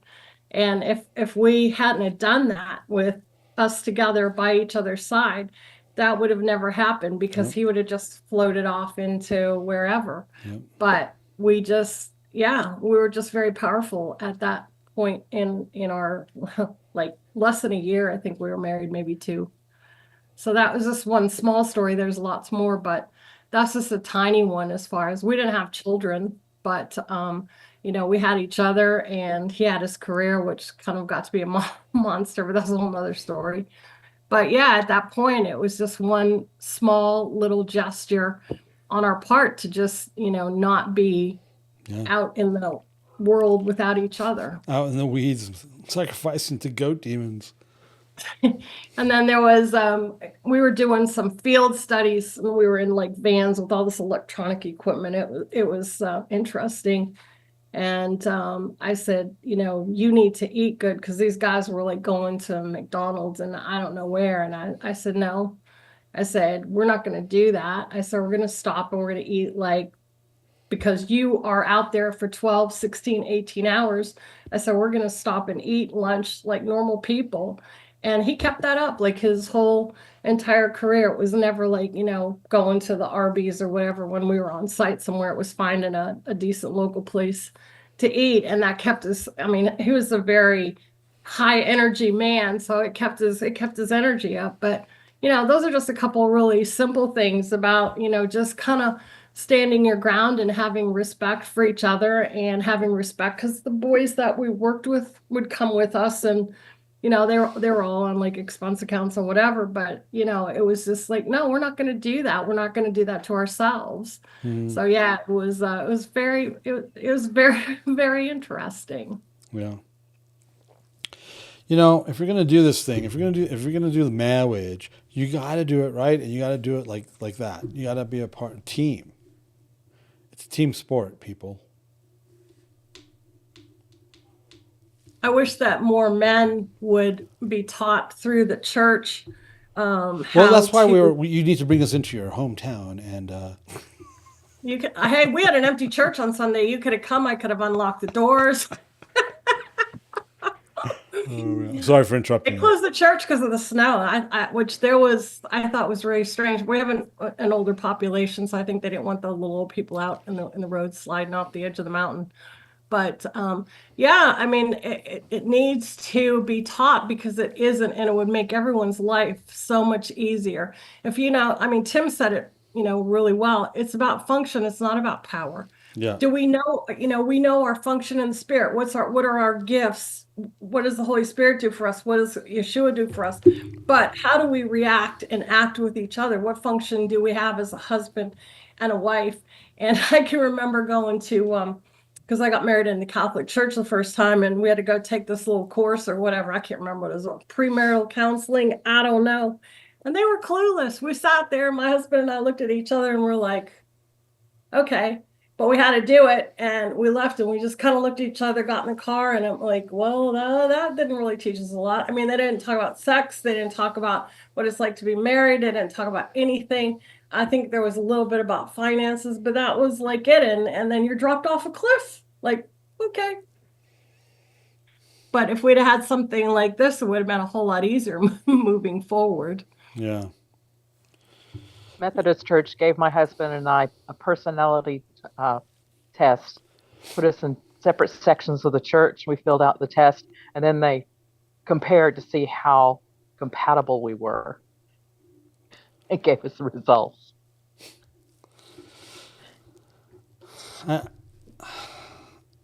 This is the only covenant we're allowed to make as humans unto death. And God hates that covenant being broken. So we need to work really hard at keeping it.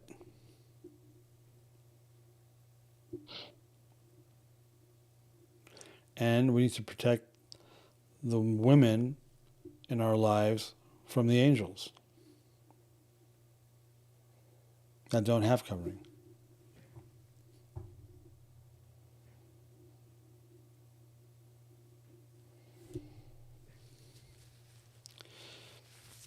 Any other aspects we haven't covered that somebody wants to bring up?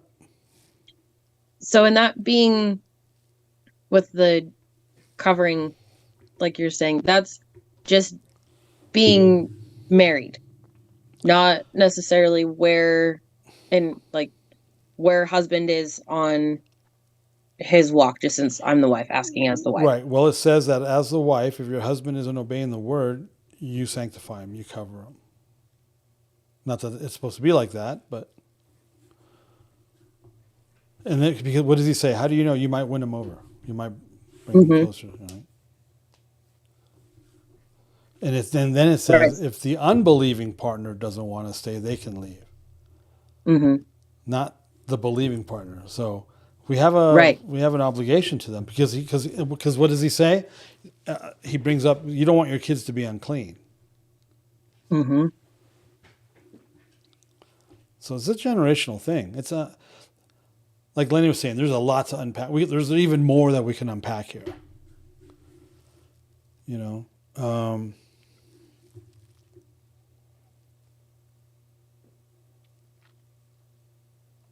What are the... I know a lot of marriages, once... I know apparently this is a pretty common thing. I think it's tragic how one person in the relationship will come to Torah and the other one won't or hasn't. I know marriages where somebody's a Christian and the other isn't a Christian, and they're still together. The non-Christian decided to stay, and they have marriages and kids and lives. I heard a really horrifying story. 15 years ago.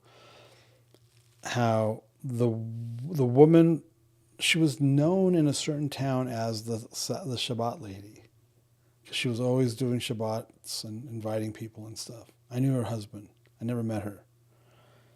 And apparently she got involved with the, she got a little confused with the what is it? The two, I haven't even said this term in a long time. The two house movement. She got carried away with the two house movement and ended up leaving her husband over that, who wasn't even really Torah observant.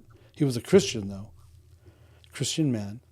She got swept off this whole two house deal and went and decided to leave her husband and leave their home and move to the other side of the country to join this crazy guy's two house movement commune. I mean, you don't do that. That contradicts everything we read today. You know, Paul's talking about salvation. This is about two house. You know, Paul's talking about salvation, which means they're not only are they not keeping Torah, they're not even saved. There's a lot of marriages out there where the Torah person will leave because my husband won't, celebrates Christmas. He celebrates, or my spouse celebrates Christmas and Easter, and they eat unclean, and so I'm going to leave. They're in error. If Paul, personal opinion, is suggesting you should stay with your unbelieving spouse, they're deciding not to stay with their non-Torah person. And they're believers, the non-Torah spouse person. Anyway, you know what I'm saying? It's just people will always do whatever the heck they want to do, whether it's godly or not, whether it's allowed or not, whether it's lawful or not. They will do whatever the heck they want. I know Christian marriages that the spouse is left. My spouse doesn't make me happy. God wants me to be happy. So I'm leaving my marriage because I'm not happy. And I'm just looking at them like they're a special kind of stupid, because they're a special kind of stupid. I cannot tell you the amount of marriages Christine and I have seen get thrown to the curb for ridiculous stuff like that. It's an epidemic. I mean, if God hates covenant breakers, Romans, and this is the only covenant you're allowed to make unto death that he doesn't want you to break, and even if you break, even if you have sexual immorality in your life, he'd rather that you reconcile than go through a marriage, go through destroying a marriage. I can't give you a verse for that because apparently there doesn't exist. So you have to come to this conclusion based on a whole bunch of other stuff. But he doesn't like covenant breakers, and this is a covenant unto death. Let no man, and Jesus quotes that. The amount of reckless, negligent,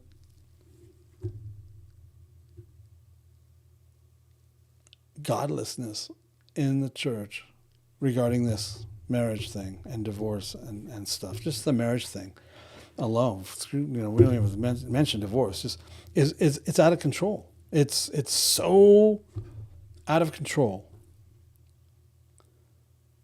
that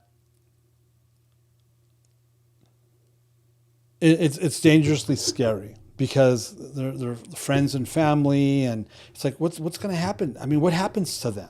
Right? I know, because I'm watching people for 30 years. It's not good. And what happens to their children is absolutely devastating. Paul says, hey, don't do that, because your children would be unclean. The majority of the Christian marriages that I know that have done this stupid stuff, their children are beyond unclean.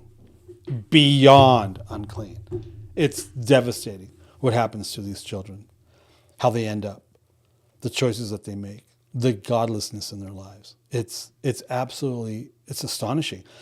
There's a cause and effect. There's a spiritual war. Do you think that in a way opens the door then demonically to the kids? Absolutely. Because where's the covering? That's what Paul means by unclean.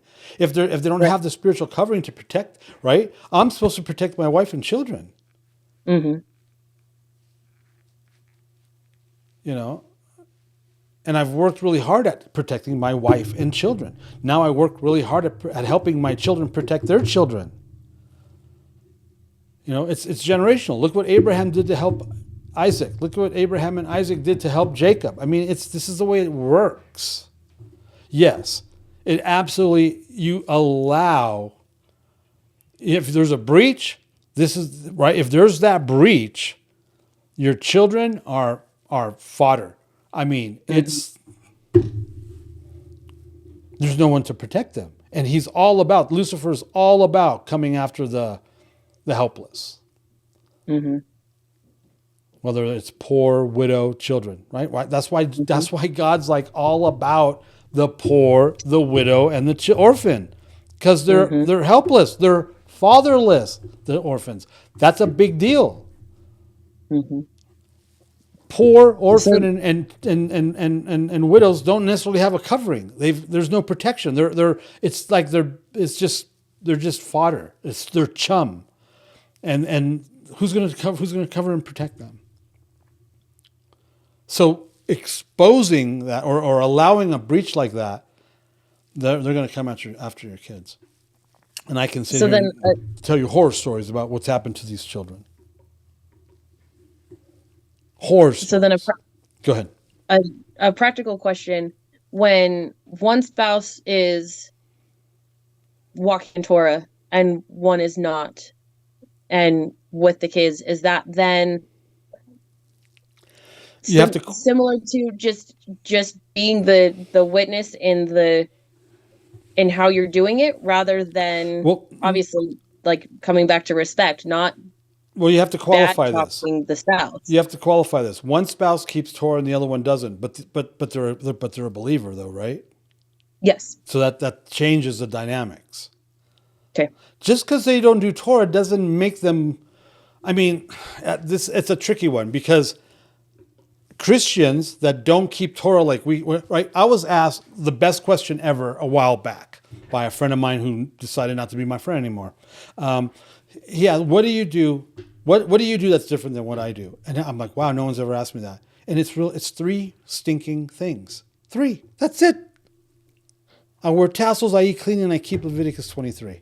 That's it. That's the only difference between you and I. He's trying, right? He's working at not robbing, stealing, killing, swindling, being sexually immoral. He's keeping Torah. They don't know that. Mm-hmm. Christians keep Torah.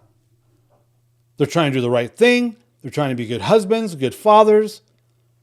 They're trying not to lie. They're trying not to cheat or steal. They're not trying not to covet. They're trying to keep the 10, the 9, right? That's keeping Torah.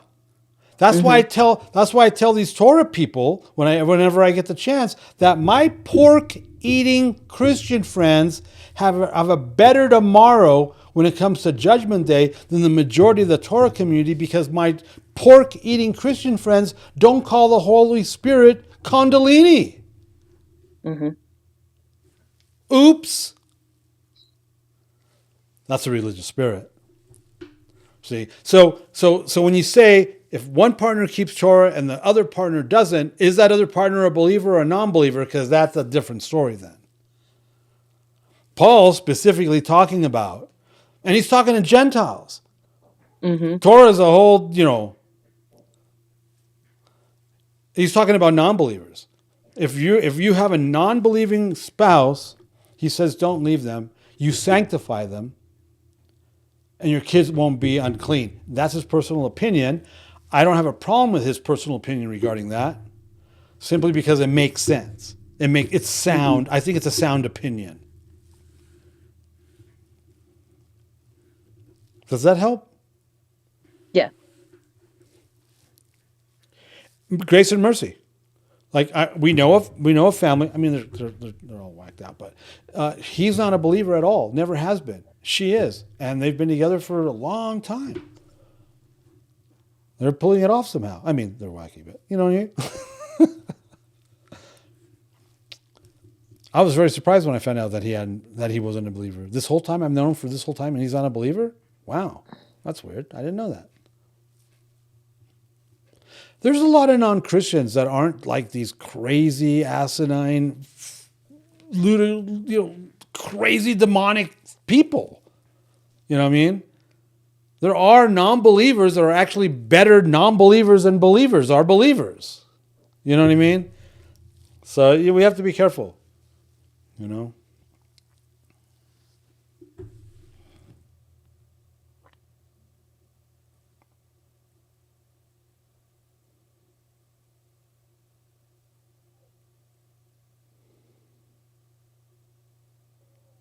I've actually had to tell somebody, even when I wasn't a believer, I didn't treat people as badly as you do as a believer. I hate that. I hate having to, but it happens. So we have to. It's really important, Paul. That piece he just popped up in my mind again. Treat your wife with honor and respect. She's your partner. She's a co-heir. She's a joint heir in this thing called heaven and earth. And God and walking this thing out. That's an equal playing field at that point. It's not this weird thing,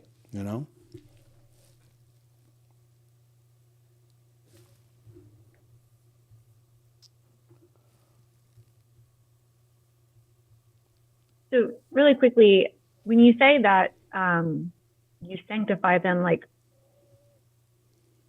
what does that mean? Well, apparently, if you're a true believer and your spouse isn't a believer, you're probably praying for them, fasting for them, interceding for them, praying for them in their sleep. You're probably doing godly stuff for that individual. You know what I mean?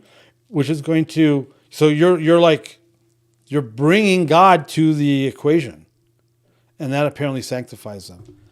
They're better off with you than they would be without you.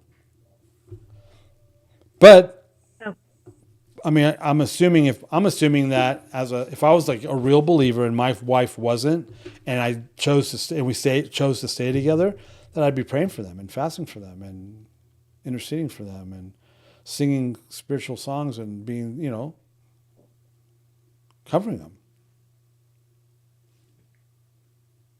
That makes sense?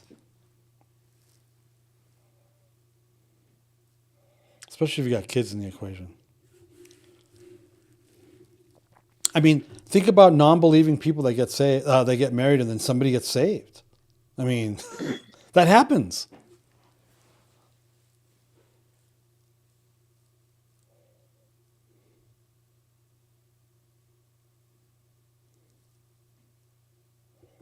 I'm shaking my head because I just saw Jason's new picture. Did he bump his head this morning or something? I don't know. Anybody else?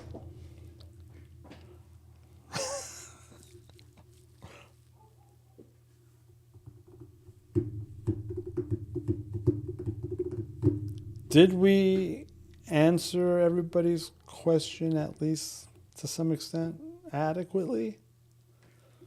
Anybody else have any questions?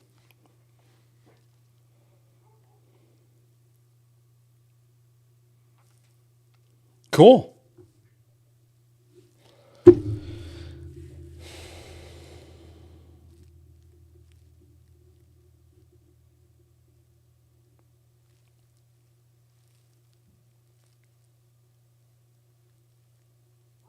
It's my daughter's birthday this week. It's my Christian birthday next week, or something like that, close to it.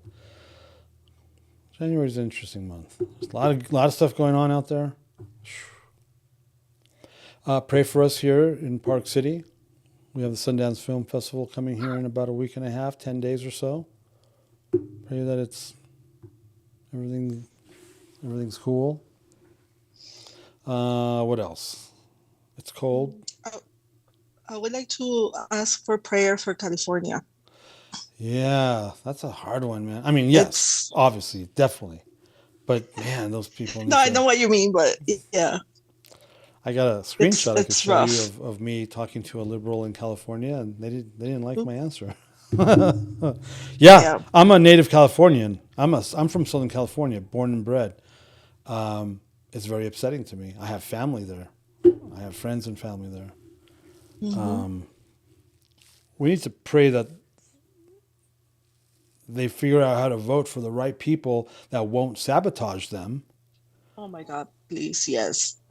In fact, Father, because this person I talked to today, they were like, yeah, don't politicize this. I'm like, but it's all political. And until they fix It that, isn't. they're in trouble. And they go, well, Yep. that's why I don't talk to you anymore. And I'm like, hallelujah, amen. Who needs The that? common sense is out the window. Yes. Somehow the Lord quickened us to leave, and 30 years ago, last year, we had our 30th anniversary of leaving Southern California. First, early adapters or whatever you want to call it. But I had to go back there a lot for work, touring with my band, and my family's there. And I just watched this progressive degradation of one of the awesomest places on earth. Yeah. And I'm actually praying to see if we can move out Yeah. from here because it's rough. it is so hard to get out of there. It is very difficult to get out of there. It's very difficult to get out of there. And I was in the entertainment industry, so talk about being sucked in the vortex. Oh man, it was brutal. But yeah, Father, we pray that you would quicken the people of Southern California and their choices that they make politically, because this is all political. Father, somehow bring the understanding that at some point in time, a man named Ronald Reagan was the governor there, which is the exact opposite of what's been going on there. Father, have mercy not only on your people, but have mercy on the other people there too. I understand, and we understand, because we're not dumb, we understand that these things happen because of your righteous judgment. But you still would ask us, like Nineveh, to have for your mercy and grace to be upon these people. And we pray for the people that are completely being tossed to the curb in North Carolina and Hawaii. I mean, we thank you that we are looking at having some sort of correction politically in this country in the next 10 days. And we pray for your grace and mercy to be over that, so that these people don't have anything to stop that from happening.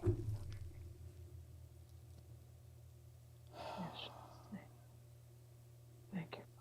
Mercy and grace, Father. Mercy and grace. Mercy, mercy, mercy, mercy, mercy. Restoration and healing. And that they would find you in this ridiculousness that they've done to themselves. Because you know what? That happens too. God does that too. Or God allows that too. How have you been, Nilda? Have you been good? It's been good. Yeah. We haven't seen you in a while. Yeah. A lot of things going on, but keeping strong. Trying to keep the faith. Yeah. Well, stay strong. Don't bow the knee and keep standing. Yeah. It's been rough, but God has been good. He's good. It's rough. Yes, it is rough. We understand that. It's yeah.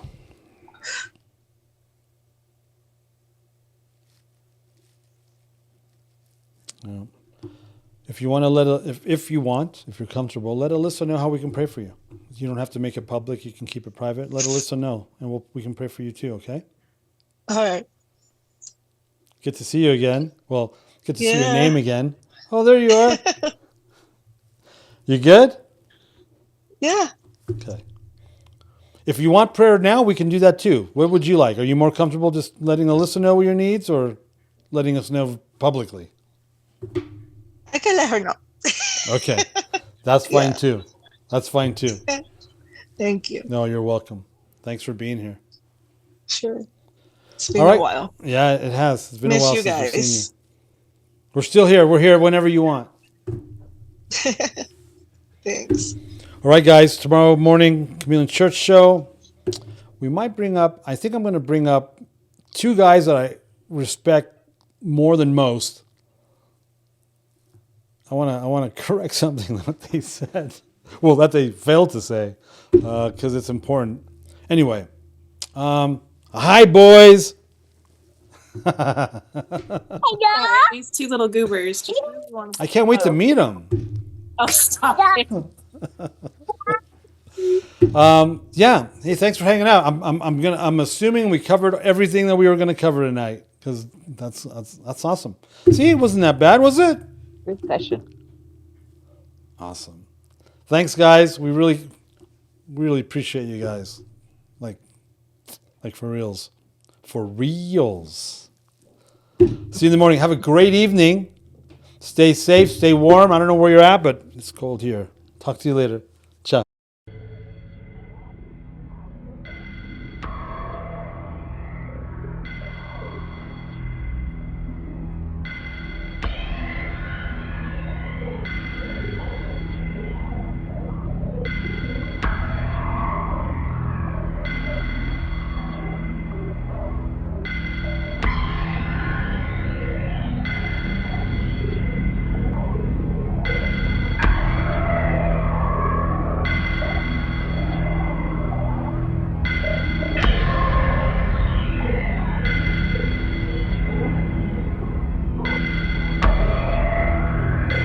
Can you catch him by the eyes?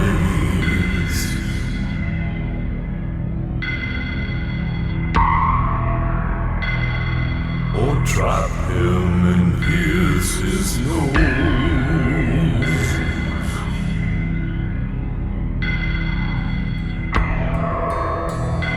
Can you pull him in with a hook?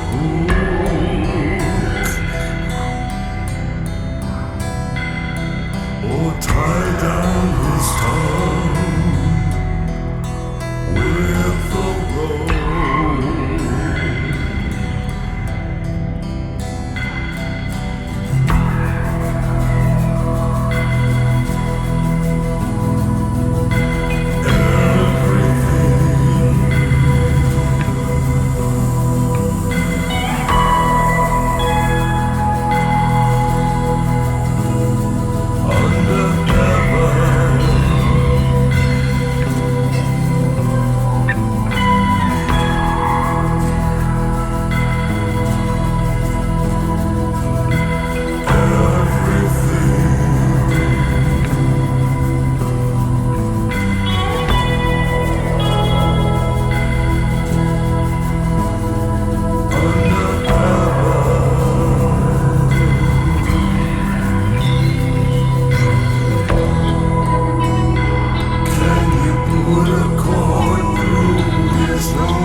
The views and opinions expressed during our broadcasts are solely those of the broadcast producers, hosts, and/or guests, etc., and are not necessarily the views or opinions of the Travelog Network, its sponsors, or affiliates.